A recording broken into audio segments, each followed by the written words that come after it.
Grammar का पहला portion. इसके पहले वाले में आप लोगों ने वर्णमाला सीख ली है ना। अगर वर्णमाला आप अच्छे सीख लिए हैं तो इसको करने में कोई दिक्कत नहीं, क्योंकि वर्णमाला से ही ये जुड़ेगा थोड़ा थोड़ा उसका। अब देखो संधि को आज हम लोग पढ़ेंगे संधि, और संधि के जस्ट बाद पढ़ लेंगे क्या, समास। संधि और समास। संधि दो वर्णों के मेल को क्या कहते हैं, वर्ण आपने पढ़ लिया, वर्ण आपने पढ़ लिया। कुल वर्णों की संख्या थी 52 न, जिसमें स्वर वर्ण थे 11। स्वर वर्णों की मात्राओं की संख्या 10। अ की कोई मात्रा नहीं होती। स्वर वर्णों में ऐसे कितने स्वर हैं जो स्त्रीलिंग होते हैं, 3, ई और री, ये भी आपको पता है। अब आपने ये देख लिया था कि हर्ष स्वर क्या होता है और दीर्घ स्वर क्या होता है। हर्ष स्वर माने अ ई उ री, ये हर्ष स्वर आएगा, और दीर्घ स्वर दो प्रकार का, एक समान संधि स्वर और एक असमान संधि स्वर। समान में जैसे अ मिलके आ बना देगा ना, ये आपको बढ़ा दिए हैं खूब अच्छे से। इसके बाद अल्प प्राण महाप्राण ये भी बता दिए थे। सभी स्वर क्या होते हैं, अल्प प्राण होते हैं महाप्राण, सभी स्वर हाँ अल्प प्राण होते हैं, सभी स्वर अल्प प्राण। जबकि सभी स्वर अब ये अल्प प्राण है, और सभी स्वर में सघोष की अघोष, सघोष होते हैं। सभी स्वर सघोष और सभी स्वर अल्प प्राण। मिला लो एक बार, आप देख लिया करो, तुम लोग घर पे पढ़ के आया करो। सभी स्वर क्या होते हैं, अल्प प्राण, और सभी स्वर सघोष। अगर सघोष के आधार पे पूछेगा तो कह देना सभी स्वर सघोष, और सभी स्वर अल्प प्राण होते हैं, सभी स्वर अल्प प्राण। एक बार व का उच्चारण स्थान पूछा था, दंतोष्ठ। देखो दंत प्लस ओष्ठ, दंतोष्ठ ना। और ह का उच्चारण स्थान कंठ, ह का उच्चारण स्थान कंठ। कर लोगे। अब व्यंजन को भी आपने कई भाग में बांटा था, ये सब हमने पढ़ लिया खूब अच्छे से। अंतस्थ व्यंजन, ऊष्म व्यंजन, स्पर्श व्यंजन और संयुक्त। ठीक, संयुक्त व्यंजन। संयुक्त व्यंजन छ, त्र, ज्ञ और स्र था। छ का क और स से मिलके बना था। आधा क और पेट फाड़ने वाला स, पेट फाड़ने वाले स को मूर्धन्य स कहते हैं, और सलजम वाले स को कहते हैं क्या, तालव्य स, और सरवता वाले स को कहते हैं क्या, दंत स। ठीक, ये आपने देख लिया था। य और व कहलाता है अर्ध स्वर, और ल को कहते हैं लुंठित, र को लुंठित, और र को पार्श्विक, ल को पार्श्विक, ल को पार्श्विक। ल वाले में ल नहीं रहेगा, ल से जैसे ल है तो लुंठित नहीं होगा, ल र वाले में जाएगा, ल क्या होगा, पार्श्विक होगा, और र लुंठित। ये जो जो इम्पोर्टेंट है हम बोल दिए अभी। अब हम लोगों को अगला टॉपिक पढ़ना है संधि। देखो संधि अगर ईमानदारी से आप पढ़ लिए, हम गारंटी ले रहे हैं आप बहुत आराम से किसी भी संधि को बिना किसी के सहारे आराम से बता सकते हो ना। बस पढ़ लेना और देखना। आप कहीं देखोगे तो आपको ऐसा नहीं लगेगा कि भले कॉम्पिटिटिव एग्जाम को कोई पढ़ाता हो, ऐसा आपको फील नहीं होगा कि ये कंपटीशन के लेवल का नहीं पढ़ाया गया, भले से आप 10 का ही पढ़ रहे हो। देखो संधि को आप कितने भाग में बांटेंगे। संधि के पहले हम लिखेंगे संधि ना, 1 2 3 4, 4 पार्ट में बांट दो। देखो सबसे पहले हम कहेंगे संधि का निर्माण हुआ कैसे। ये संधि जो है ना किन शब्दों से मिलके बना है, ये पूछ सकता है। तो संधि का निर्माण कैसे हुआ है, किससे हुआ है, ये बताना है निर्माण। तो देखिए संधि का जो निर्माण हुआ है ना, 2 शब्दों से हुआ है, सम प्लस धी। सम प्लस धी बराबर क्या, संधि। सम प्लस धी बराबर संधि। जैसे आप लोगों ने इसके संधि, तो आपसे पूछा जाएगा संधि का निर्माण किससे हुआ है, सम प्लस धी। जैसे व्याकरण में वी जमा आ जमा कर्ण ना, कर्ण उसमें क्या था, मूल शब्द, कर्ण उसमें मूल शब्द था। और अगर पूछ ले इसमें कौन सा प्रत्यय जुड़ा था, ल्यूट प्रत्यय। ऐसे ही यहाँ अगर आपसे पूछ ले संधि का निर्माण किससे हुआ है, सम प्लस धी। सम माने समान, धी माने जो भी है, तो सम प्लस धी 2 शब्दों से मिलके बना है। सम मतलब समान और धी, संधि। निर्माण किससे हुआ बता लोगे। परिभाषा इसका देखो, इसकी परिभाषा क्या है, परिभाषा। तो परिभाषा में आप लिखेंगे 2 वर्णों के मेल को, हाँ अगर समास कह दे तब 2 पदों के मेल को समास कहते हैं। अगर वर्ण कह दे तो समझ जाना संधि है। संधि और समास में अंतर यही है, यहाँ वर्णों का मेल होगा और वहाँ पदों का मेल होगा। यहाँ वाले को टूटना, संधि का टूटना, तोड़ना, संधि को तोड़ना संधि विच्छेद कहलाता है, और समास को तोड़ना समास विग्रह कहलाता है। समास को तोड़ना समास विग्रह, और संधि को तोड़ना संधि विच्छेद। संधि को तोड़ना संधि विच्छेद, और समास को तोड़ना समास विग्रह। ठीक, यहाँ परिभाषा में लिखेंगे किसके? दो वर्णों के मेल को। दो वर्णों के मेल को क्या कहते हैं? दो वर्णों के मेल को संधि कहते हैं। दो वर्णों के मेल, दो वर्णों के मेल को क्या कहते हैं? संधि कहते हैं। अच्छे से बता लोगे संधि की परिभाषा? हाँ, संधि कहते हैं। ये अगला, संधि को तोड़ना क्या कहलाता है? संधि को तोड़ना संधि विच्छेद कहलाता है। क्या कहलाता है? संधि विच्छेद। बता तो लोगे ना जो जो बता रहे हैं, संधि विच्छेद। अब इसके आपसे पूछ लेगा संधि के कितने भेद हैं, तो इसके 3 भेद हैं। संधि के कितने भेद हैं? 3। स्वर संधि, व्यंजन संधि और विसर्ग संधि। स्वर संधि, दूसरा व्यंजन संधि, और तीसरा विसर्ग संधि। स्वर संधि, व्यंजन संधि और विसर्ग संधि। ठीक, विसर्ग। देखो ज्यादातर कॉम्पिटिटिव एग्जाम में भैया स्वर संधि पूछता है। कौन सा? स्वर संधि। तो अब आपसे हम पूछ रहे हैं, आप बताना संधि का निर्माण किन शब्दों से हुआ है? सम प्लस धी। ठीक, संधि की परिभाषा क्या है? दो वर्णों के मेल को संधि, जबकि दो पदों के मेल को समास कहते हैं। प्रश्न आएगा संधि किसे कहते हैं, वहां दिया रहेगा दो पदों के मेल को, दो अक्षरों के मेल को, दो वर्णों के मेल को। तो आप क्या बताएंगे? वर्णों के मेल। वर्ण और अक्षर में बहुत अंतर है। न अक्षरति इति अक्षर, जिसका नाश न हो वो अक्षर कहलाता है। ठीक, और जो टूटे नहीं वो वर्ण कहलाता है। ठीक, न जो टूटता नहीं वो वर्ण कहलाता है, और जो कभी जिसका नाश न हो अक्षर कहलाता है। कभी एक दिन अक्षर और वर्ण के विषय में थोड़ा बता देंगे आपको। परिभाषा समझ गए? तोड़ना क्या कहलाएगा समझ गए? संधि को तोड़ना संधि विच्छेद। संधि विच्छेद, और संधि के कितने भेद? 3। स्वर संधि, व्यंजन संधि और विसर्ग संधि। स्वर संधि किसे कहेंगे? अगर आपसे पूछ ले स्वर संधि किसे कहेंगे? देखिए, जब स्वर प्लस स्वर का मेल हो, प्लस के पहले और प्लस के बाद क्या हो? स्वर हो। तो ऐसे जब प्लस के पहले और प्लस के बाद स्वर वर्णों का मेल हो, जब प्लस के पहले और प्लस के बाद स्वर वर्णों का मेल हो, तो ऐसे संधि को स्वर संधि कहते हैं। ये प्लस के पहले जो स्वर होगा ना, ये मूल रूप में नहीं होगा, मात्रा के रूप में होगा। कैसे? और ये वाला जो भैया होगा, हाँ, मूल रूप होगा। अब आपको ये समझ में आ रहा होगा मूल रूप क्या है और मात्रा रूप क्या है। हम हमेशा स्वर संधि किसे कहेंगे? तो जब स्वर और स्वर वर्णों का मेल हो, तो ऐसे संधि को हम स्वर संधि कहते हैं। यानी प्लस के पहले भी स्वर हो और प्लस के बाद भी स्वर हो, तो उसे हम क्या कहते हैं? स्वर संधि। जैसे यहाँ मात्रा, इसमें क्या है? आ जाओ, बैठ जाओ उजाला। इसमें देखो मात्रा और इसमें मूल शब्द। तो ये मात्रा जो है, ध्यान से सुनना, ये मात्रा रूप। जैसे हम विद्या जमा आलय लिखें, ध्यान से सुनो, विद्या प्लस आलय, विद्या प्लस आलय। अब आप बताओ, आलय न, आलय माने होता है घर, और विद्या का घर। ठीक, ये द्या जो है, द्या में जुड़ा क्या है? द्या है और प्लस आ है। बताओ, ऐसे मिलके बना होगा। तोड़ना सिखा दिए हैं वर्ण में। द्या को तोड़ना, द्या प्लस आ से मिलके बना, और यहाँ बीच में प्लस, और इसको देखो उतार लो यहाँ आ। बताओ, इस तरफ मूल रूप दिख रहा था कि मात्रा के रूप में था? मात्रा के रूप में था। और इस तरफ तो स्वर हम कह क्या रहे हैं? प्लस के पहले मात्रा रूप होगा और प्लस के बाद मूल रूप होगा। तो जब दो स्वर वर्णों का मेल हो, तो ऐसे संधि को स्वर संधि कहते हैं। ऐसे संधि को स्वर संधि। अभी हम स्वर संधि के भी भेद देखेंगे। स्वर संधि के कितने भेद होंगे? 5। दीर्घ स्वर संधि, गुण स्वर संधि, यण स्वर संधि, वृद्धि स्वर संधि और अयादि। तो स्वर संधि के कितने भेद? 5 ना, दीर्घ, गुण, वृद्धि, यण और अयादि। दीर्घ ना अभी हम लोग देखेंगे, पहले इतना उतारो आप। अगला व्यंजन संधि किसे कहेंगे ना, उतारो तब इसको हम बताते हैं। उतारो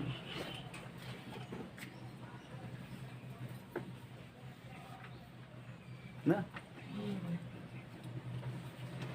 उतारो।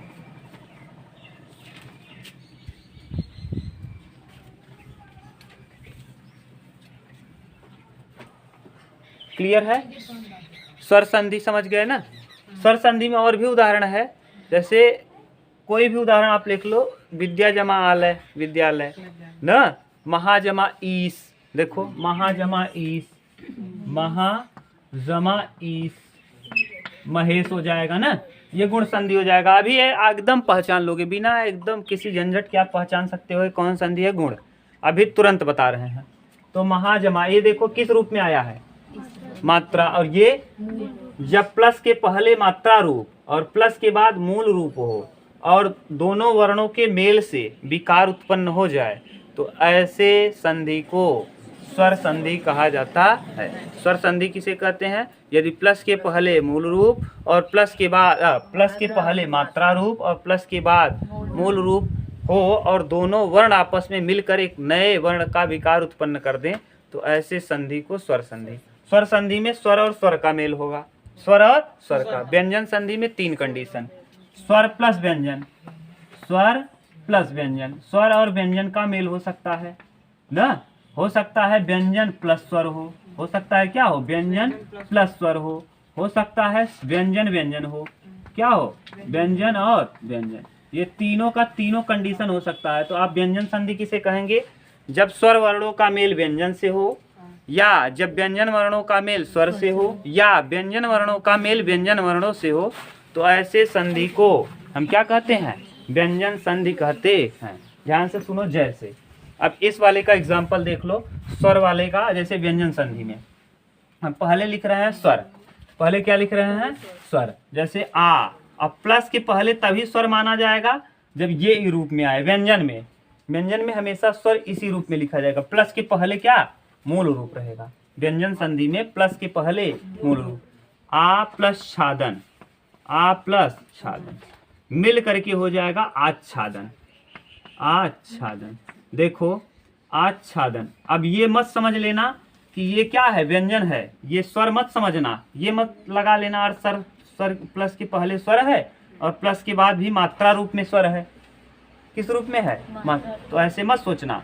स्वर संधि का ये नियम है कि स्वर संधि में पहले वाला जो आएगा इधर, ये हमेशा किस रूप में रहेगा? मात्रा, और बाद वाला हमेशा मूल रूप। अब व्यंजन में पहले वाला देखो बन गया क्या? मूल रूप, और बाद वाला मात्रा। तो ये देखो पहले का उदाहरण है, आ जमा छादन बराबर आच्छादन। जैसे व्यंजन प्लस स्वर, तो व्यंजन आप जानते ही हो, वाक जमा इस, क में ऐसे लगा रहेगा तभी व्यंजन कहेंगे, वाक जमा इस। अब यहाँ कहेंगे सर, अब ये तो गड़बड़ हो गया, यही वाला बन गया क्या? देखो यहाँ, लेकिन ये मूल रूप से व्यंजन है, इसमें स्वर है ये नहीं है, इसका स्वर काट के निकाल दिया है आपने, अ होता है। अब ये मूल रूप से व्यंजन है और व्यंजन के साथ किसका जुड़ाव हो रहा है? स्वर का। तो व्यंजन के साथ स्वर जुड़ रहा है तो हो जाएगा वागीस। क्या बन जाएगा? वागीस। ठीक। और व्यंजन का व्यंजन से हो जाए, किसका? व्यंजन वर्णों का मेल व्यंजन वर्णों से हो जाए। जैसे वाग जमा दान, वाक जमा दान, वाग जमा दान। अब देखो इस तरफ बताओ, ये मूल रूप है कि मात्रा रूप? मात्रा रूप। तो ये इस तरफ मूल रूप नहीं दिखा और इस तरफ देखो व्यंजन है, तो व्यंजन का मेल व्यंजन से वागदान हो गया। क्या हो गया? वागदान। अब आप ये सोच रहे होंगे कैसे ग क ग में बदल जा रहा है, इसका हम लोग नियम पढ़ेंगे। अभी तो हम इतना बता रहे हैं कैसे आप पहचानोगे। तो यानी व्यंजन संधि किसे कहेंगे?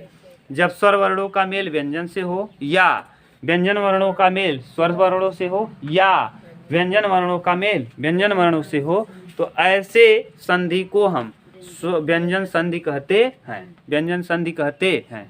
तो स्वर संधि, व्यंजन संधि और विसर्ग। और विसर्ग संधि क्या है?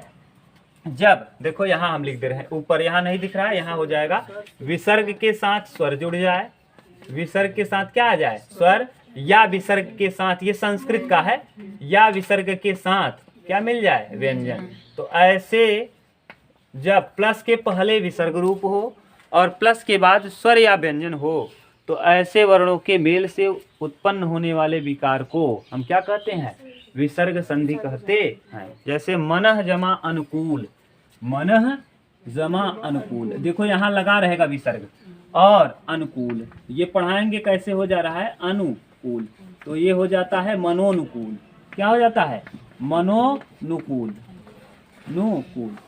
मनोनुकूल। ये बताओ प्लस के पहले क्या है, विसर्ग है, और प्लस के बाद क्या है, स्वर है। तो ये पहला प्रकार हो गया, प्लस के पहले विसर्ग और प्लस के बाद स्वर, स्वर का रूप है। तो ऐसे संधि को हम क्या कहते हैं, विसर्ग संधि। अब आप एक व्यंजन वाला देख लो, जैसे प्लस के पहले क्या हो, व्यंजन, और प्लस के बाद व्यंजन ही हो, प्लस के पहले विसर्ग हो और प्लस के बाद, जैसे वही, वही, वही प्लस कार। बताओ दोनों तरफ ही क्या है, व्यंजन ही है। ये क्या है, विसर्ग है, और ये व्यंजन। आपको बार बार कह रहे हैं, स्वर संधि जब भी लिखेंगे, अभी देखो खुद क्लियर हो जाएगा। इस तरफ जब स्वर आएगा ना, हमेशा एक किस रूप में मिलेगा, मूल रूप में मिलेगा। जैसे यहाँ अ आ इ जो वास्तव में दिखता है ना, 11 स्वर आपने पढ़ा है, अ आ ई उ री ना, वही दिखेगा। स्वर संधि में प्लस के इस तरफ हमेशा मूल रूप दिखेगा, और व्यंजन संधि में प्लस के बाद मात्रा रूप दिखेगा। हो सकता है मात्रा रूप ना आए, तो इसके पहले यहाँ ना विसर्ग लगा रहेगा। जैसे देखो यहाँ क्या लगा है, विसर्ग, और यहाँ इस मूल रूप तो आया यहाँ, लेकिन इसके पहले ही व्यंजन लिखा गया है। समझ गए, ये है। तो इसका हो जाता है बहिष्कार। क्या हो जाता है, बहिष्कार। ये हम सब पढ़ेंगे कैसे बहिष्कार हो गया, क्यों हो गया। ये संस्कृत का है, लेकिन हम लोगों को पढ़ना है। ठीक, ये है पूरा कहानी। अब बताओ, आपको अगर दिक्कत हो तो हम फिर से रिपीट कर दे रहे हैं कि संधि किसे कहते हैं। वो माने संधि का निर्माण कैसे हुआ है, सम प्लस धी, दो वर्णों से मिलकर बना है संधि, सम प्लस धी से ना। संधि की परिभाषा क्या है, दो वर्णों के मेल को संधि, जबकि दो पदों के मेल को समास कहते हैं। संधि का तोड़ना संधि विच्छेद कहलाता है, जबकि समास को तोड़ना समास विग्रह का। संधि के भेद अगर पूछ ले तो 3 भेद हैं, स्वर संधि, व्यंजन संधि और विसर्ग संधि। स्वर संधि किसे कहते हैं, जब स्वर वर्णों का मेल स्वर वर्णों से हो, तो ऐसे संधि को, जब स्वर वर्णों के मेल स्वर वर्णों के मेल से हो ना, जब स्वर वर्णों का मेल स्वर वर्णों से हो और मेल से एक नया विकार उत्पन्न हो जाए, तो उसे हम कहते हैं स्वर संधि ना। स्वर संधि में प्लस के पहले मूल रूप होगा, मात्रा रूप होगा, और प्लस के बाद हमेशा मूल रूप होगा। ठीक। व्यंजन संधि किसे कहते हैं, जब व्यंजन का मेल स्वर से हो, या स्वर का मेल व्यंजन से हो, या व्यंजन का मेल व्यंजन से हो, तो ऐसे संधि को हम क्या कहते हैं, जब प्लस के पहले व्यंजन वर्ण हो और प्लस के बाद स्वर वर्ण हो, या प्लस के पहले स्वर वर्ण हो और प्लस के बाद व्यंजन वर्ण हो, या प्लस के पहले व्यंजन हो और प्लस के बाद भी व्यंजन हो, तो इन दो वर्णों के मेल से जो विकार उत्पन्न होगा उसे हम क्या कहेंगे, व्यंजन संधि कहेंगे। ठीक।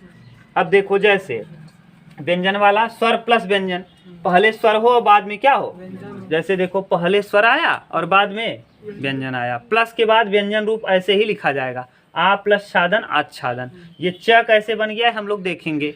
ठीक, यहाँ देखो च नहीं था लेकिन च बन गया, आच्छादन। ये पढ़ेंगे हम लोग जब व्यंजन संधि पढ़ेंगे तब।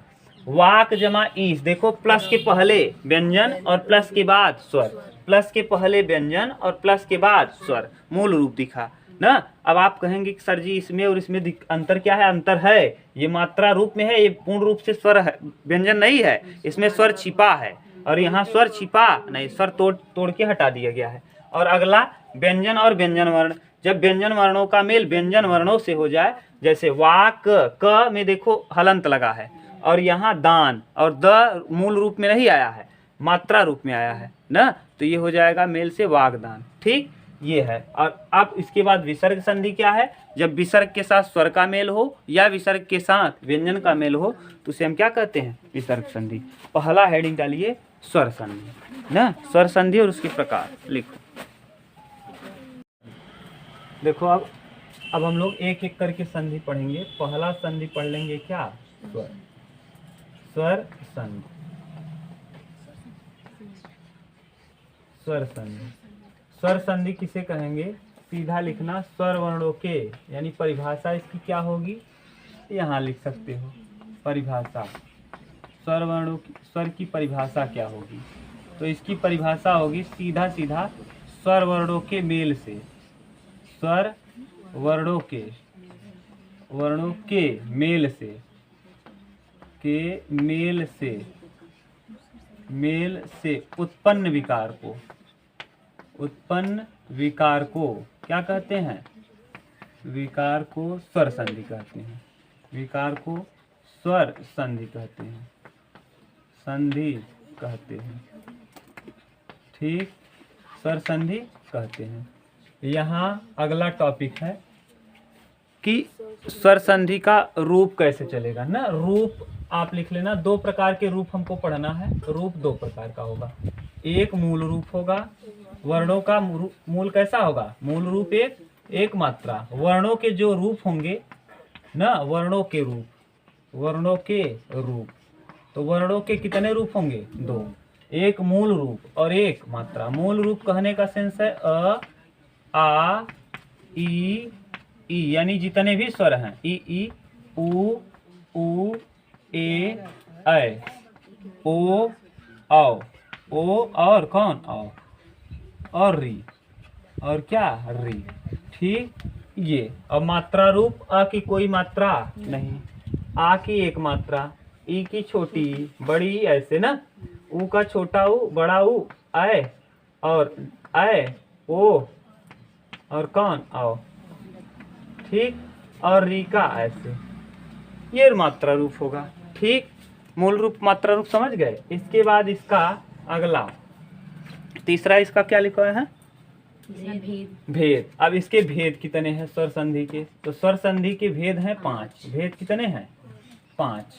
पांचों का नाम लिखेंगे। पहले का नाम है दीर्घ संधि, दीर्घ संधि, दीर्घ संधि। दूसरे का नाम है गुण संधि, क्या, गुण संधि। तीसरे का नाम है वृद्धि संधि, तीसरे का वृद्धि। चौथे का वृद्धि संधि, चौथे का नाम है यण संधि। और पांचवें का नाम है अयाद संधि। पांचवें का नाम क्या है, अयाद संधि। ठीक, अयाद, अयाद संधि। ठीक, इस प्रकार से स्वर संधि के कितने भेद होंगे, 5।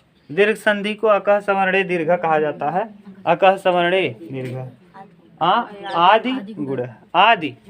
तो इसको दीर्घ संधि को संस्कृत में अकह सवर्णे दीर्घ, या इसका सूत्र भी पूछता है कभी, तो दीर्घ संधि का सूत्र क्या है, अकह सवर्णे दीर्घ, अकह सवर्णे दीर्घ। गुण संधि का आदि गुण, आदि गुण। अब वृद्धि रेची, वृद्धि रेची। यण संधि का इको यड़च, इको यड़च। और अयादि का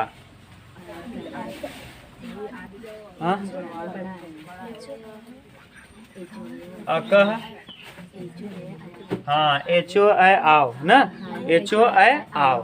ठीक, तो हाँ, अकह सवर्णे, अकह सवर्णे का दीर्घ, अकह सवर्णे दीर्घ। ये देखना कैसे लिखा गया है, थोड़ा सा इधर उधर होगा तो आप देख लेना ना। आप ये पूछेगा नहीं, ये केवल वहां दिया रहेगा, आपको टिक करना रहेगा कि दीर्घ संधि का क्या है सूत्र। तो अकह सवर्णे दीर्घ, गुण संधि का आदि गुण, वृद्धि रेची, यण संधि का इको यड़च, और इसका अयादि का एच ना, एचो ऐ आओ, एचो ऐ आओ ना, एचो ऐ आओ। ये थोड़ा सा अजीब ढंग का है क्योंकि संस्कृत से रिलेटेड, एचो ऐ आओ ना, एचो ऐ आओ। ठीक, ये है।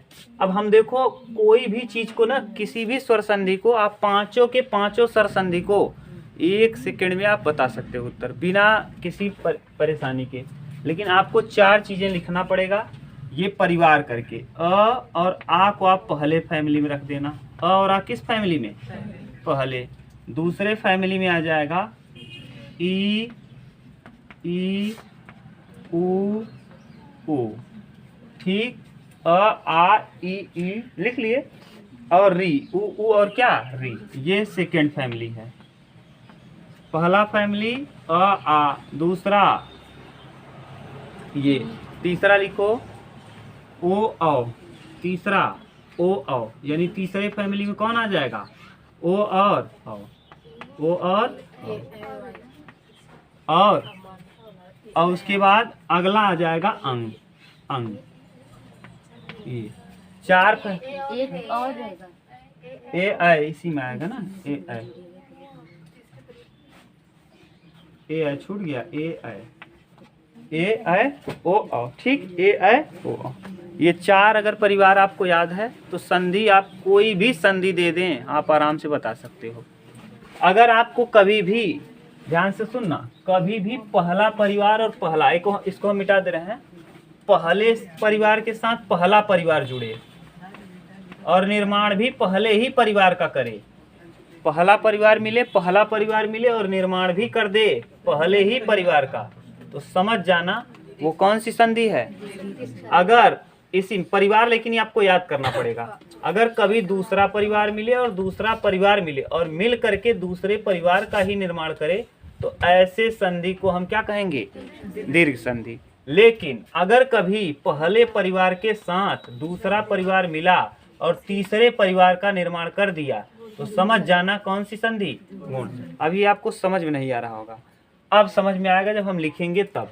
जैसे विद्या प्लस आलय, विद्या प्लस आलय, विद्या प्लस आलय, बताओ विद्या प्लस आलय में यहाँ को क्या है, आ, और यहाँ भी क्या है, आ, बताओ कौन सा परिवार है, पहला परिवार, और जो बनाएगा वो बनने वाला भी पहला परिवार, विद्यालय, तो विद्यालय में द्या ही बनेगा। इसको तोड़ के देखोगे तब ज़्यादा क्लियर होगा। इतना उतारो तब हम बताना चालू करते हैं, और पांचों आराम से, हम इधर नहीं मिटाएंगे, इधर ही मिटाएंगे, और ये परिवार आप बताना, याद कर लो। पहले परिवार में अ आ, दूसरे में ई ई उ उ और री, अ आ पहले में, दूसरे में ई ई उ उ और री, तीसरे में ए ऐ ओ औ, और चौथे में अंग। अगर इतना आपको पता चल गया तो आप आराम से किसी भी प्रश्न का उत्तर बिना देखे दे सकते हो, केवल यही परिवार देख करके। ठीक, उतार लो। अब इधर मिटा दें, परिवार आपको याद हो गया, अहाँ मत कर देना नहीं तो विसर्ग संधि हो जाएगी। देखो आप आराम से किसी भी संधि को आप बता सकते हो, हम जैसे जैसे बता रहे हैं उतना ध्यान दे लो। अभी इन सबको लिखा दे रहे हैं ना, क्या क्या कैसे जुड़ेगा। इसमें दूसरे परिवार के साथ चाहे जो जुड़ जाए, देखो इसमें दूसरे परिवार के साथ चाहे जो जुड़ जाए ना। अभी हम लोग देखेंगे, पहले आप देखो इसको, पहले दीर्घ वाले को देखो, जैसे देखना ध्यान से, जैसे हम क्या लिख रहे हैं, विद्या, आप बात मत करो, विद्या प्लस आलय, विद्या प्लस आलय। अब आप इसको तोड़ देना ना, ऐसे डायरेक्ट तो समझ रहे हो विद्यालय होगा, लेकिन होगा कैसे, यहाँ द्य लिखो और यहाँ लगाओ क्या, आ, देखो तोड़ दिए अंतिम वर्ण को, और यहाँ आ आया साथ में। हम क्या कहें, वर्णों के मेल से क्या बनता है, दो वर्णों के मेल से संधि। तो हम वर्ण ला रहे हैं, इसको देखो छोड़ दिए हैं, इधर इसको छोड़े हैं। अभी जिसको जिसको छोड़ लाए हो उसको काट दो, ठीक। और अ देखो मिल रहा है, वर्ण मिल रहे हैं, आ और आ मिला, आ कौन सा परिवार है, आ पहला परिवार, और मिल के बना भी देगा आ, क्या बनाएगा, आ। अब बताओ इसको ला के इसके साथ जोड़ दो, द्या आ के साथ आएगा, क्या हो जाएगा, द्या। अब क्या क्या छूटा था आपका, वी छूटा था, तो यहाँ वी जोड़ दो और इधर लय जोड़ दो। पढ़ो अब कहाँ से ये बनता है, समझ गए। ये जो आज तक आप करते आए हो, विद्या जमा आलय विद्यालय, ये कैसे बनता है ये बता दिए ना। आप कोई भी, जैसे अब देखो मही जमा ईस, मही जमा ईस, ये बताओ, अब बताओ ये मही ही में क्या है, ये ई है, बताओ ह प्लस बड़ी ई, ह प्लस आधा है, और इधर भी आया है बड़ी ई, बीच में क्या जुड़ा है, प्लस। अब बताओ इसको तो काट दिए, इसको भी काट दिए, दोनों देखो बड़ी ई है, दोनों अब मिलेगा भी तो बड़ा ही बनता है। दीर्घ संधि का नियम है, छोटा बड़ा मिलेगा बड़ा, नियम नहीं है बल्कि वर्णों का ही मेल है। याद करो, अ मिला था, आ बना था, दीर्घ स्वर संधि। वर्णों में जब आपको पढ़ाए थे, ये बोलने को बोल देते हैं, वर्णों का मेल है ये, और वर्ण को खूब अच्छे से आपको बता दिए हैं, ह्रस्व स्वर और दीर्घ स्वर। और दीर्घ स्वर क्यों नाम पड़ा, दीर्घ संधि के ही लिए, क्योंकि वहाँ अ मिला था तो आ बना दिया था, ठीक। और यहाँ ई और ई मिलके बड़ी ई का निर्माण कर देगा। अब बताओ ये आके ह इसमें जुड़ेगा, जब ह जुड़ेगा तो ही हो जाएगा, क्या हो जाएगा, ही। अब क्या क्या बच गया है, म जुड़ा बच गया है, और ही, और यहाँ इस तरफ ये भी कौन सी संधि, देखो कौन कौन वर्ण मिले हैं, पहला परिवार, दूसरा परिवार और दूसरा परिवार, और दूसरा परिवार मिले और दूसरा परिवार ही बने, बना कौन, दूसरा परिवार, तो क्या संधि, दीर्घ संधि। अगला देखो, जैसे महा जमा ईस, अब देखो आप बताना, आप महा जमा ईस ना, यहाँ ह है, देख ध्यान से बताना, यहाँ क्या है, आ है, और यहाँ ई है। आप बताओ ये कौन सा परिवार, और ये पहला और दूसरा मिला तो क्या बना देगा, तीसरा, तो ही हो जाएगा ए, क्या हो जाएगा, ए, और इसके साथ लाओगे ह को, हे हो जाएगा, क्या हो जाएगा, हे, और इधर जो बचा है उसको जोड़ दो तो क्या हो जाएगा, महेश। अब बताओ पहला परिवार मिला, जो बनने वाला परिवार, पहला परिवार दूसरा परिवार मिलके तीसरे परिवार का निर्माण हो गया, कौन सी संधि, पहला दूसरा बन गया तीसरा। आप कभी भूलोगे नहीं इस तरीके से, ठीक, चाहे जो दे दिया जाए आप आराम से कर सकते हो ना।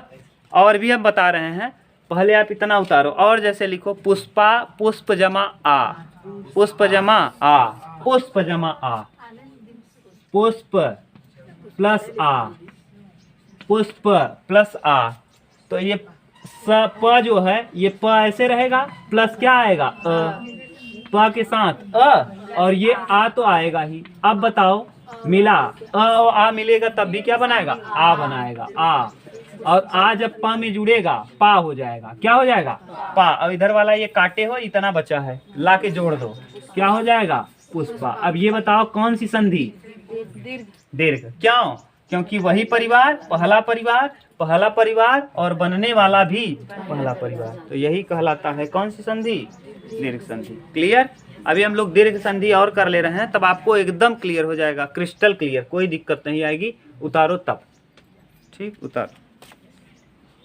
अब आप बनाना, जल्दी जल्दी बनाओ, क्या बनेगा और कौन सी संधि होगी। हम बीच में चाहे जो दे सकते हैं, इतना ध्यान रखना। प्रति जमा इच्छा, प्रति जमा इच्छा क्या हो जाएगा, प्रति जमा इच्छा, इच्छा। ये त और त में जुड़ा है क्या, छोटी ई, और इधर भी छोटी ई, और मिल करके किसका निर्माण कर देगा, बड़ी ई, बड़ी ई। दूसरा परिवार मिल के बना भी, तो ये ती में बड़ी हो जाएगा, प्रतीक्षा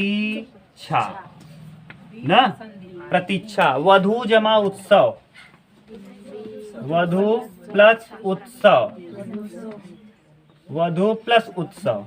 देखो ये कौन सी संधि होगी, उ और उ, दूसरा परिवार और बनेगा भी दूसरा ही परिवार ना, तीसरा नहीं बनेगा, दूसरा ही बनेगा। देख लो जोड़ के, ध लो, ध धनुष वाला न, आधा, और उ बड़ा उ, और प्लस छोटा उ, और मिलेगा बड़ा उ बनाएगा, और ध में उ जाएगा तो धू हो जाएगा।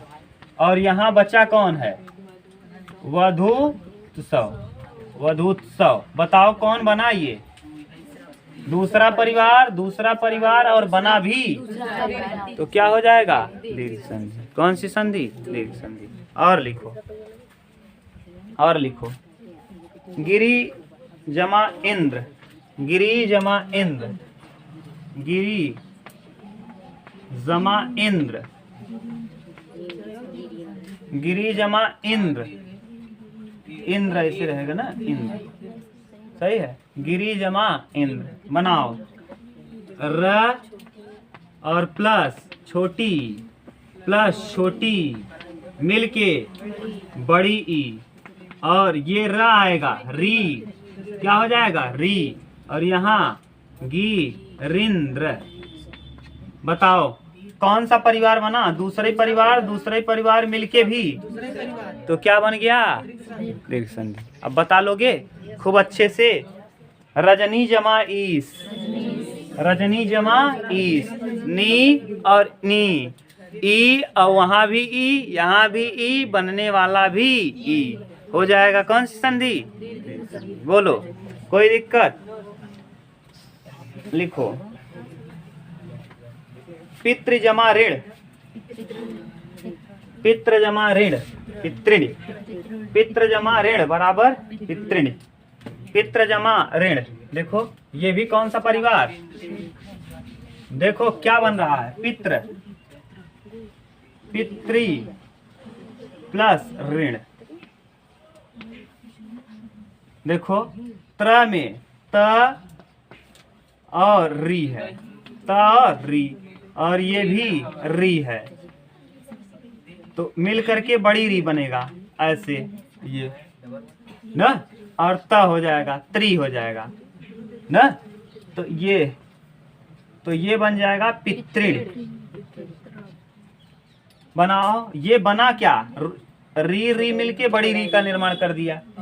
तो दूसरा परिवार, री देखो दूसरे परिवार में लिखा है, पहले परिवार में अ और आ, दूसरे में ई उ री, तीसरे में ए ओ और चौथे में अंग। इतना अगर आपको याद हो गया तो कोई भी प्रश्न आप आराम से कर सकते हो, चाहे जो कहो दिखा दें, एकदम आराम से। बताओ दूसरे परिवार बनने वाला भी दूसरा, कौन सी संधि, दीर्घ संधि, बता लोगे। पितृ री वाला करा दिए। और जैसे मातृ जमा ऋण, भातृ जमा ऋण, भातृणी मातृणी, ये सब कौन सी संधि हो जाएगी, दीर्घ संधि में। कोई कंफ्यूजन, खूब आराम से देख के बता सकते हो, चाहे जैसा रहे आराम से उतार लो ना। अब लिखो अगला संधि गुण संधि। कौन सी संधि, गुण संधि। गुण संधि में लिखो राम जमा ईस, राम जमा ईस, राम जमा ईस, हाँ राम जमा ईस, सही है, राम न। अभी तक आप ऐसे करते आए हो, लेकिन आज तोड़ना सीख गए। राम, अब पहले क्या करते थे ना आप लोग, ऐसे लिखते थे, रामेश लिख देते थे, लेकिन अभी तक ये तोड़ने वाला सिस्टम नहीं था। अब कैसे टूटता है, म को आपने म लिखा और फिर इसमें तोड़ा किसको, सही है, म लिख दिए, और ये इधर आया कौन, ई। अब बताओ ये कौन सा परिवार, पहला, और ये कौन सा परिवार, मिल के बना देगा तो ए हो जाएगा, और ए म में आएगा में हो जाएगा ना। और यहाँ रा है और यहाँ स है, तो क्या बन जाएगा, रामेश न। और रमा जमा ईस, रमा जमा ईस, रमा जमा ईस। बनाओ म प्लस आ और इधर ई, दोनों मिला ए, यहाँ म आएगा में, और इधर इसको काटो, क्या बन गया, रमेश। कौन सी संधि, दूसरा पहला परिवार, और ये दूसरा परिवार बनने वाला तीसरा परिवार, क्या हो गया, गुण संधि। गुण का यही गुण है कि पहला परिवार, दूसरा परिवार, बनने वाला तीसरा परिवार। क्लियर। परिवार अगर आपको न याद हो तो बार बार आप लिख के प्रैक्टिस करना। पहले परिवार में लिखना अ आ, पहले परिवार में अ आ, दूसरे परिवार में ई उ और क्या, री ना, दूसरा परिवार। अब तीसरे परिवार में क्या आ जाएगा, हाँ ये दूसरा, तीसरा परिवार ए ओ और औ, ठीक, ओ और चौथा परिवार अंग, चौथा परिवार अंग, तीसरा परिवार ये है, और चौथा हो जाएगा अंग। इसी के अलावा और कोई परिवार, इतना नहीं रट पाओगे ना भैया तब बेकार है। इतना आप रट लेना, इतना तो रट ही सकते हो। लिखो अगला, और हम बोल रहे हैं उदाहरण, आप बताते जाना। धर्म जमा इंद्र, धर्म जमा इंद्र, म में अ है और ई है, म में अ और ई मिला, और अ ई मिलके ए बना दिया। कौन सा परिवार, तीसरा। पहला परिवार मिला, दूसरा परिवार मिला, बनने वाला क्या हो जाएगा, ठीक। और बताओ देव जमा ईस, देव व में अ है और ई में ई है, और दोनों मिल करके अ और ई मिलके ए बना देंगे तो देवेश हो जाएगा, और वह बन गया, ए बन गया। तो बताओ कौन सा परिवार बन गया, ए, तीसरा। तो पहला और दूसरा मिला, देखो देव जमा ईस, देव जमा ईस, वह में क्या है, अ है यहाँ वाला, ई में ई है, दोनों मिले, पहला दूसरा मिला, और बनने वाला वे हो जाएगा, क्या, वे, ए आ गया तो ये बन गया। तो कौन सा परिवार, तीसरा, तो तीसरा परिवार बन गया। तो इसका मतलब कौन सी संधि? गुण संधि।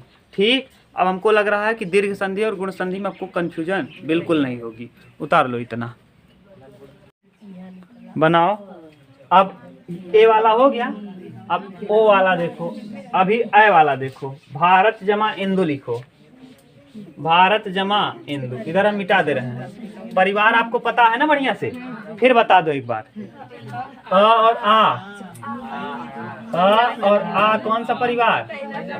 पहला परिवार, यही याद हो जाए बस। ई उ और उ कौन सा परिवार? री, ये दूसरा। तीसरा परिवार ए ओ और औ। अब बताओ, जैसे हम कह रहे हैं उतना पढ़ लेना बस। ओ औ, ये कौन सा परिवार? तीसरा। और अंग चौथा। अंग क्या हो जाएगा? चौथा। ये मत करो, चौथा ना। अब पहला परिवार मिला था या दूसरा परिवार मिला था, तो दीर्घ संधि ना। अब हम लोग सीख रहे हैं गुण संधि। जैसे लिखो अगला, भारत जमा इंदु, भारत प्लस इंदु, भारत प्लस इंदु।